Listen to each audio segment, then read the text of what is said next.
A wild bear has been caught in the forest and put in a cage, and they say, get in the cage, live with it, and be friends with it. Give him your paw, and live with this beast, like friends. That's what Russia is. What does the Chechen opposition look like? The whole world knows that there's never been any opposition here until this day.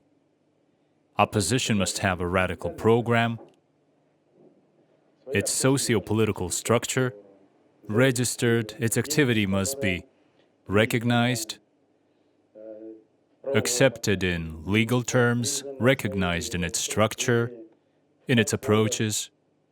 There is no such thing. Russia gathers all criminals from its criminal gangs,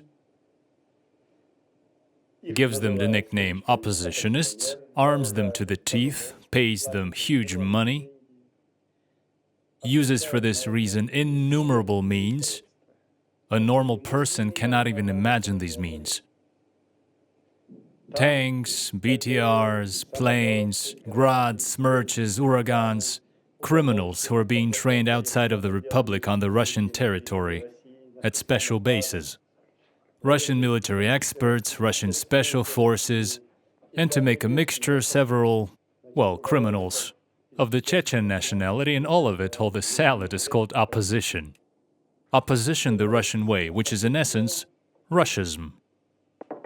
Ordinary Russism, scarier than fascism, Nazism, racism, all man-hating ideologies, elevated to the highest rank of Russian politics. Russism, worse than fascism. When fascism went across Europe and the world and stepped on the Russian tail, it was the first one to yell, "Save the world." And the whole world came to help fight fascism, even the Germans themselves. And the Germans themselves were first to reject fascism, and the whole world rejected this plague. And now when Russism is destroying whole nations and wiping them off the face of the earth, and it chooses the most helpless victim. Throughout its history, Russia has always chosen the most helpless victim.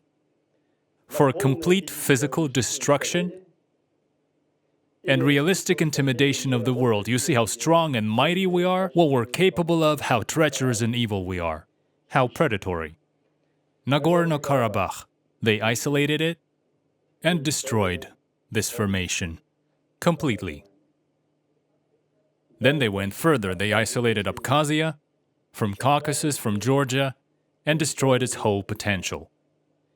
The war with Georgia, the Armenia-Azerbaijan conflict, but in essence the Russian special forces, the Russian troops, Russian weapons, and Russian equipment. South Ossetia, they isolated it and destroyed. North Ossetia, Ingushetia, they isolated it, and then a physical elimination of whole nations. Violence, death, blood, extermination of people's potential.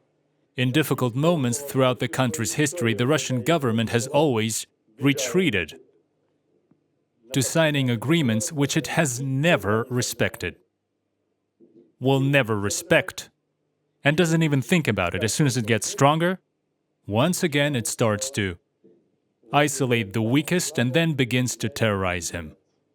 That's what Russia is. An evil empire. It has always been an evil empire and will remain it. Its predation, avarice, mercilessness, lack of spirituality, immorality have been demonstrated in Chechnya. Slava Ukraini!